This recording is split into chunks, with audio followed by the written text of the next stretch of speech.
ज्येष्ठ मास शुक्ल पक्ष निर्जला एकादशी व्रत कथा।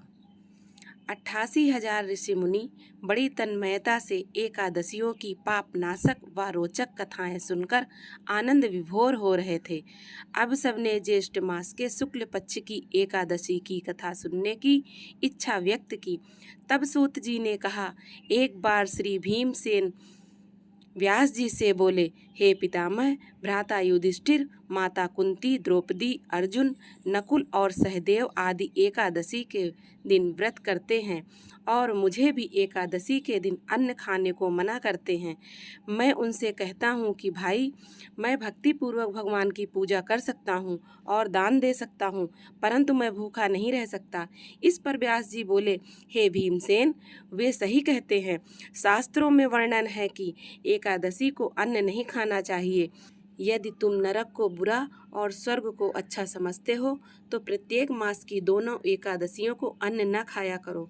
इस पर भीमसेन बोले, हे पितामह, आपसे प्रथम कह चुका हूँ कि मैं एक दिन एक समय भी भोजन किए बिना नहीं रह सकता। फिर मेरे लिए पूरे दिन का उपवास करना तो बहुत ही कठिन है। मेरे पेट में अग्नि का वास है जो अधिक अन्न खाने पर शांत होती है। यदि मैं प्रयत्न करूं तो भी वर्ष में एक एकादशी का व्रत अवश्य कर सकता हूँ। अतः आप मुझे कोई एक ऐसा व्रत बतलाइए जिसके करने से मुझे स्वर्ग की प्राप्ति हो सके। श्री व्यास जी बोले, हे वायुपुत्र, बड़े बड़े ऋषि और महर्षियों ने बहुत से शास्त्र आदि बनाए हैं। यदि कलयुग में मनुष्य उन पर आचरण करे तो अवश्य ही मुक्ति को प्राप्त होता है। उनमें धन बहुत कम खर्च होता है। उनमें से जो पुराणों का सार है वह यह है कि मनुष्य को दोनों पक्षों की एकादशियों का व्रत करना चाहिए। इससे उसे स्वर्ग की प्राप्ति होती है। श्री व्यास जी बोले, हे भीमसेन, कृष्ण और मिथुन संक्रांति के मध्य में ज्येष्ठ मास की शुक्ल पक्ष की एकादशी होती है। उसका निर्जल व्रत करना चाहिए। इस एकादशी के व्रत में स्नान और आचमन करते समय यदि मुख में जल चला जाए तो इसका कोई दोष नहीं है, लेकिन आचमन में 6 मास से जल से अधिक जल नहीं लेना चाहिए। इस आचमन से शरीर की शुद्धि हो जाती है। आचमन में 6 मासे से अधिक जल मद्यपान के समान है। इस दिन भोजन नहीं करना चाहिए। भोजन करने से व्रत नष्ट हो जाता है। यदि सूर्योदय से सूर्यास्त तक मनुष्य जलपान न करे तो उससे 12 एकादशी के फल की प्राप्ति होती है। द्वादशी के दिन सूर्योदय से पहले ही उठना चाहिए।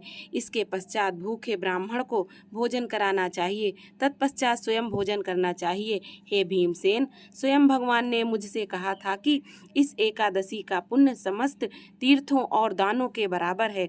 एक दिन निर्जला रहने से मनुष्य पापों से मुक्त हो जाता है। जो मनुष्य निर्जला एकादशी का व्रत करते हैं उनको मृत्यु के समय भयानक यमदूत नहीं दिखते, बल्कि भगवान विष्णु के दूत स्वर्ग से आकर उसको पुष्पक विमान पर बिठाकर स्वर्ग को ले जाते हैं। संसार में सबसे श्रेष्ठ निर्जला एकादशी का व्रत है। अतः यत्न पूर्वक इस एकादशी का निर्जल व्रत करना चाहिए। इस दिन ओम नमो भगवते वासुदेवाय इस मंत्र का उच्चारण करना चाहिए। इस दिन गौदान करना चाहिए। इस एकादशी को भीमसेनी या पांडव एकादशी भी कहते हैं। निर्जल व्रत करने से पहले भगवान की पूजा करनी चाहिए और उनसे विनय करना चाहिए कि हे भगवान, आज मैं निर्जल व्रत करता हूँ, इसके दूसरे दिन भोजन करूँगा। मैं इस व्रत को श्रद्धा पूर्वक करूँगा, मेरे सब पाप नष्ट हो जाएं। इस दिन जल से भरा हुआ घड़ा, वस्त्र आदि से ढककर स्वर्ण सहित किसी सुपात्र को दान करना चाहिए। जो मनुष्य इस व्रत के अंतराल में स्नान, तप आदि करते हैं उनको करोड़ पल स्वर्ण दान का फल मिलता है। जो मनुष्य इस दिन यज्ञ होम आदि करते हैं उसका फल वर्णन भी नहीं हो सकता। इस दिन निर्जला एकादशी के व्रत से मनुष्य विष्णु लोक को जाता है। जो मनुष्य इस दिन अन्न खाते हैं उनको चांडाल समझना चाहिए, वे अंत में नरक को जाते हैं।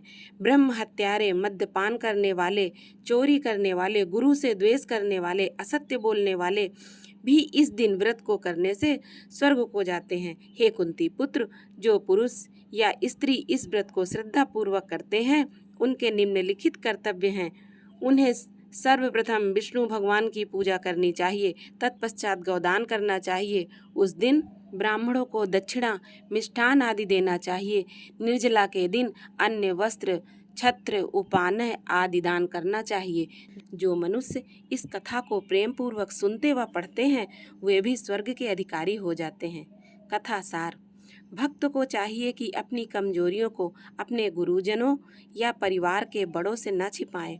उन पर विश्वास रखते हुए अपनी समस्या उन्हें बताएं ताकि वे उसका उचित कोई उपाय बताएं तथा बताए गए उपाय पर श्रद्धा और विश्वास पूर्वक अमल करना चाहिए। अपने पितामह व्यास जी की कृपा से भीमसेन भी एक एकादशी का व्रत करके सभी एकादशियों का फल प्राप्त करके स्वर्ग के भागी बने।